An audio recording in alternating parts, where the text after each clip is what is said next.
Thank you, madam. Thank you for giving me the opportunity. I'll be talking on tips and tricks for flax.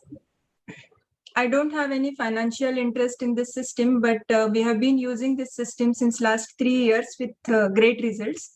It gives you a better access. It reduces the ultrasound energy required for phacoemulsification, and overall it enhances the results of cataract surgery. It's a very advanced system, but it always functions as a support system for regular cataract surgery. The preoperative preparation is not very different from a routine cataract procedure.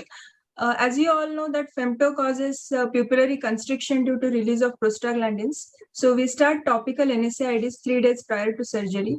Also, the lag time between the femto procedure and actual surgery should be minimized. That is, patient should be taken for surgery as early as possible after the femto is done. This is again because if you make the patient wait for a longer time, then the pupil comes down. And we use intracameral phenylephrine to dilate the pupil. So all these steps are taken to keep the nice dilated pupil during surgery. The LENSAR system uses this patient interface, which fits in almost all the eyes, even in deep socket eyes. And sometimes you have to use a speculum to keep the eye open. Just tell the patient to look straight up and not to move during the procedure, because if the patient moves, you might get a suction loss and you'll have to abandon the procedure. This is a non-applanating liquid interface, and it causes less pressure over the cornea, and there won't be any formation of corneal folds. So you get more consistent results. During docking, you should not get any air bubble in the system. If you get such kind of a air bubble, then lift the whole thing, inject some saline and redock again, because the air bubble hampers the laser delivery system.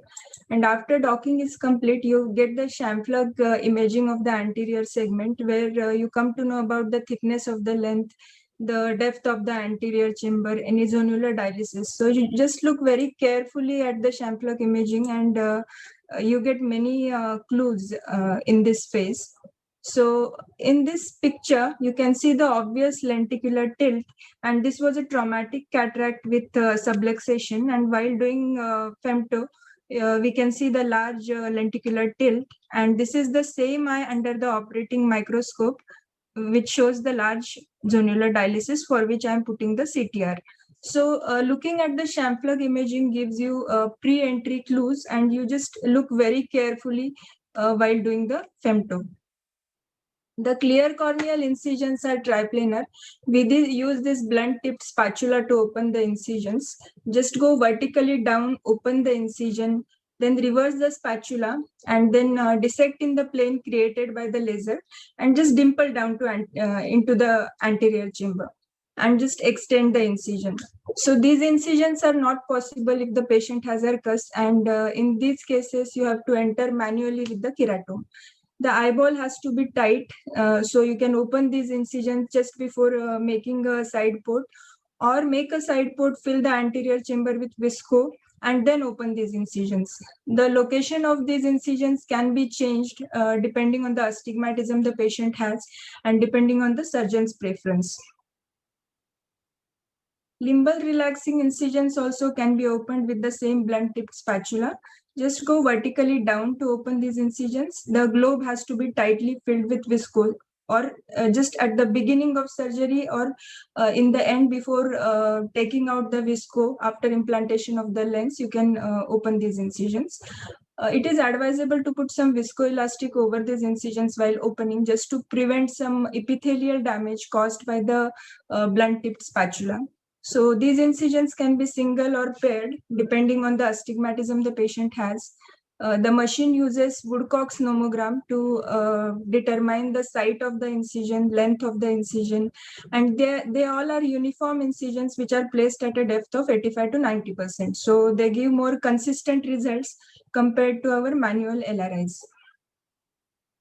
Capsulotomy is almost always free floating, but if the patient moves during the femto procedure, then you might have tags.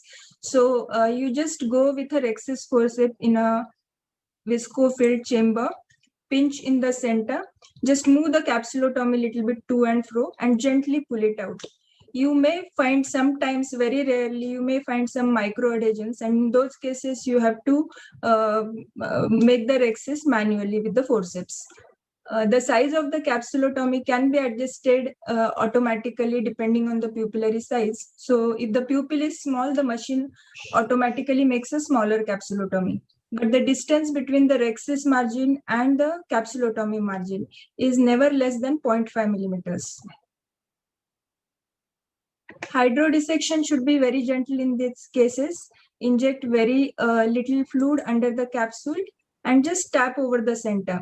As you all know that femto works by cavitation bubble formation, and these bubbles get trapped between the nucleus and the posterior capsule. So if you don't tap over the nucleus, don't take them out, you get a capsular distension syndrome and eventual PC rent.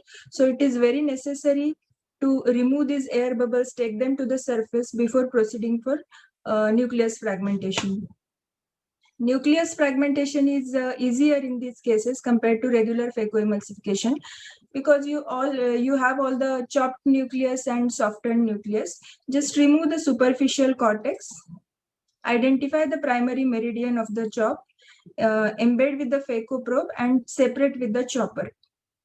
So the phaco energy required for phacoemulsification in these cases is reduced by 35 to 40% almost. So it is useful in compromised corneas.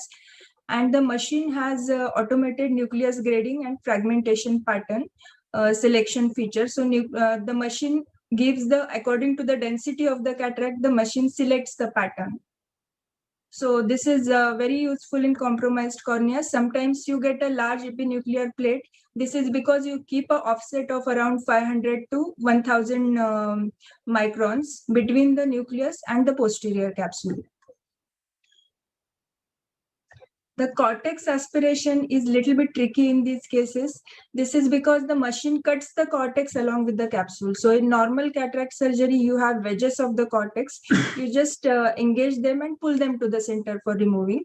But here the cortex is completely stuck to the capsule. So you have to go under the capsule, literally peel the cortex and gently pull it to the center for aspiration. And it is advisable to use a bimanual eye. It is a bit tricky, but after doing 8 to 10 cases, you can master it.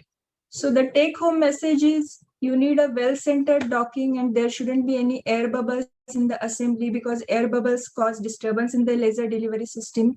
You need to use preoperative NSAIDs and intracameral phenylephrine for having a nice dilated pupil during the surgery. There shouldn't be any capsular tags, so just make sure that no tags are there before pulling out the capsulotomy flap. And while doing hydro procedures, you need to take out the bubbles to the surface before proceeding for nucleus fragmentation. And cortex aspiration has got a little bit of learning curve, which can be mastered after doing 8 to 10 cases.